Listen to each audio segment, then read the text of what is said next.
नमस्कार, आप देख रहे हैं द बिहार टॉप में हूं आदेशपुरी। बात करेंगे इस वीडियो में हम TRE-4 यानी शिक्षक बहाली के चौथे चरण को लेकर। कल पटना के गर्दनी बाग में छात्र नेता दिलीप की अगुवाई में हजारों की संख्या में छात्र जो हैं वो अनशन पर बैठे। एक दिन की अनुमति सरकार के द्वारा उन्हें अनशन पर बैठने की दी गई थी और यही वजह है कि कल शाम 5-6 बजे के आसपास अनशन जो है वो समाप्त कर दिया गया और नोटिफिकेशन अब तक नहीं आया। तो आपको हम बता दें कि सबसे सटीक और सबसे विश्वसनीय अपडेट हर एक चीज़ को लेकर हम आपको देते आए हैं, TRE को लेकर भी देते आए हैं। आपको हम बता दें कि गेस्ट फैकल्टी को लेकर जो राय, जो मार्गदर्शन BPSC के द्वारा शिक्षा विभाग से मांगा गया था, आज तक नहीं दिया गया है। और आपको हम बताएं, BPSC के अधिकारियों के द्वारा इसको लेकर कई बार बातें भी की गई और संभावना है कि अब वरीय अधिकारी यानी कि ACS साहब जो हैं उनसे बात BPSC करेगी, जो हमें सोर्सेज के हवाले से जानकारी मिल रही है। और आपको बताएं कि अब BPSC वाले जो हैं वो आप छात्रों से कम फ्रस्ट्रेट नहीं हुए हैं, जो सोर्सेज से हमें जो जानकारी मिल रही है, क्योंकि उन्होंने लगभग सारा काम कर लिया है और वो भी परेशान है कि आखिर 23 मार्च को हमने इससे संबंधित मार्गदर्शन शिक्षा विभाग से मांगा और 11 अप्रैल हो गया, आज तक नहीं दिया गया। क्या वजह है? संपर्क करने पर यही जवाब मिलता है कि बहुत जल्द भेज रहे हैं, आज भेज रहे हैं, कल भेज रहे हैं, लेकिन आज कल वो समाप्त ही नहीं हो रहा। शिक्षा मंत्री का 10 से 15 दिन समाप्त नहीं हो रहा था और शिक्षा विभाग का आज कल समाप्त नहीं हो रहा। इससे आयोग भी परेशान है अब, और इस चीज़ को लेकर ACS साहब के पास पहुंचने वाला है कि भाई आप जल्दी दें हमें। लगातार दबाव छात्रों का हम पे बढ़ते जा रहा है। आपके द्वारा लटकाए जाने के बाद आप साल भर 2 साल लटकाए रखें और अधियाचना आया, BPSC ने तुरंत उस समय नोटिस निकाल दिया कि अधियाचना मिल चुका है, जल्द ही विज्ञापन को लेकर प्रयास शुरू किए जाएंगे। 2 महीने होने जा रहे हैं और अब तक जो है वो कुछ न कुछ मुद्दों पर मार्गदर्शन मांगा जा रहा है, मिलता रहा, लेकिन ये गेस्ट फैकल्टी को लेकर जो है लटका दिया गया। अब कल छात्र नेता दिलीप लगातार कल या उससे पहले भी मांग करते रहे कि भाई TRE-1 में 13 से 17 शुद्धि पत्र जारी हुआ, इसका भी आप नोटिफिकेशन निकाल दें। अगर कुछ बाद में जो सुधार होगा उसको आप शुद्धि पत्र के माध्यम से ऐड कर दें। तो हमने अपने सोर्सेज से बात किया आयोग के, उनका कहना है कि देखिए TRE-1 के समय में स्थिति अलग थी। TRE-1 पूरा नया व्यवस्था था, उस समय शुद्धि पत्र जरूरत था, लेकिन अब ये TRE-4 है। और गेस्ट फैकल्टी को लेकर आपको हम बता दें कि पाठक जी जो पूर्व ACS थे शिक्षा विभाग के, उनके द्वारा ताबड़तोड़ तरीके से गेस्ट फैकल्टी की बहाली की गई।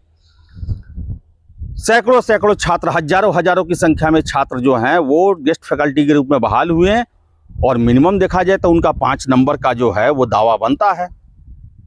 कोर्ट ने भी इसे स्वीकार किया। और ऐसे में अगर BPSC के द्वारा गेस्ट फैकल्टी को इग्नोर करके नोटिफिकेशन जारी किया जाएगा, सीधे छात्र कोर्ट पहुंचेंगे, 1 महीने फॉर्म भरने का समय दिया जाएगा, उसी दौरान केस होगा और विज्ञापन पर ही ये स्टे लग जाएगा।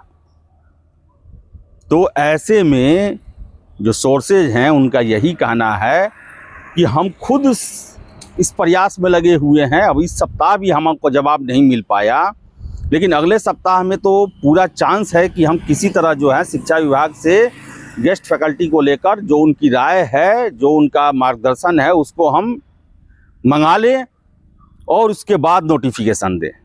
हम ये किसी भी आधार पर नहीं चाहते हैं कि हमारे इस बहाली को कोर्ट का मुंह देखना पड़े और कोर्ट में जाकर मामला लटक जाए। सोर्सेज का साफ सीधे कहना है कि मान लीजिए 1 महीने का समय रहेगा, गेस्ट फैकल्टी को लेकर हम कुछ क्लियर नहीं करेंगे और शिक्षा विभाग इसी तरह मानिए 15-20 दिन 1 महीना लेट कर दिया, तो जो गेस्ट फैकल्टी के छात्र हैं क्या वो मानेंगे? वो तो सीधे पटना हाई कोर्ट में रिट दायर करेंगे, जल्द सुनवाई हो जाएगा और नोटिफिकेशन पर रोक लग जाएगा।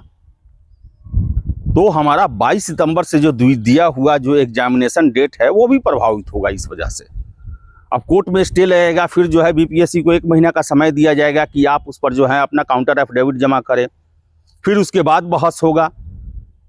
मीन्स कहने का मतलब है कि ये बहाली ही प्रभावित हो जाएगा। और यही वजह है, सोर्सेज का कहना है कि हम जानते हैं छात्रों की समस्या, जानते हैं छात्रों की बेचैनी, लेकिन हम उनके भले के लिए ही थोड़ा बहुत देर कर रहे हैं। एग्जाम का डेट तो हमने दे दिया है 22 सितंबर, ये हम नहीं कर रहे हैं, ये जो सोर्सेज है हमारे उनका कहना है कि हमने तो 22 सितंबर का डेट दे दिया है और हमारा पूरा प्रयास रहेगा। अभी आप देख रहे होंगे कि साल भर में बेवजह कोई एग्जाम हमने नहीं टाला है, सभी परीक्षाओं को समय पर लिया है। और ये भी परीक्षा हमारा एकदम टारगेट है कि हम 22 सितंबर को ले और नवंबर में सरकार को रिजल्ट सौंप दें। और हमारा कोई ऐसा कोशिश नहीं होगा, कोई ऐसा काम नहीं होगा हमारे जानते हुए कि ये मामला किसी तरह विवाद में आए। ये भी कहना है कि आप देख ले पिछले 2 सालों में शिक्षा को लेकर, टीचर बहाली को लेकर न जाने कितने फैसले सुप्रीम कोर्ट के द्वारा, अलग अलग हाई कोर्ट के द्वारा दिया गया। और अगर हम विज्ञापन में कोई भी चूक करते सीधे मामला कोर्ट पहुंचता और सारा प्रक्रिया जो है वो ब्रेक लग जाता। तो ये जवाब जो हैं वो हमें सोर्सेज के हवाले से मिल रहे हैं, ऐसी बातें हमें सोर्सेज के हवाले से मिल रही हैं। और यह भी कहा गया कि अगर आने वाले सप्ताह में सोमवार मंगलवार तक पूरा चांस है कि मिल ही जाएगा, क्योंकि हम लोग भी अब प्रयास में लगे हुए हैं कि भाई जल्द से जल्द दिया जाए और मिलने के 24 से 48 घंटे के अंदर में हम नोटिफिकेशन जारी कर देंगे। यानी कि अगला हफ्ता को लेकर जो है वो श्योर किया जा रहा है कि अगले हफ्ते में अब हमारा टारगेट है कि हम इस बहाली को के विज्ञापन को किसी भी हालत में हम पब्लिश कर दें। ये सोर्सेज के हवाले से हमें जानकारी मिल रही है। बीपीएससी खुद फंसा हुआ है, मैं लगातार आपको कह रहा हूं कि वो अधियाचना मिलने का नोटिस देकर खुद फंसे हुए हैं वो लोग, और सभी के जबान पर है कि 2 महीना हो गया, नोटिफिकेशन क्यों नहीं। तो सोर्सेज से जो जानकारी मिलती है वो हम आप तक शेयर करते हैं, जिससे ये पता चल पाता है कि भाई समस्या क्या है। छात्र भी अपने जगह पर बिल्कुल सही हैं, एकदम सही हैं, क्योंकि शिक्षा विभाग ने ही उनको इतना तड़पा दिया है, इतना झूठा आश्वासन दे दिया है कि उन्हें अब हर एक देरी जो है कोई ना कोई साजिश या फिर धोखेबाजी लगती है।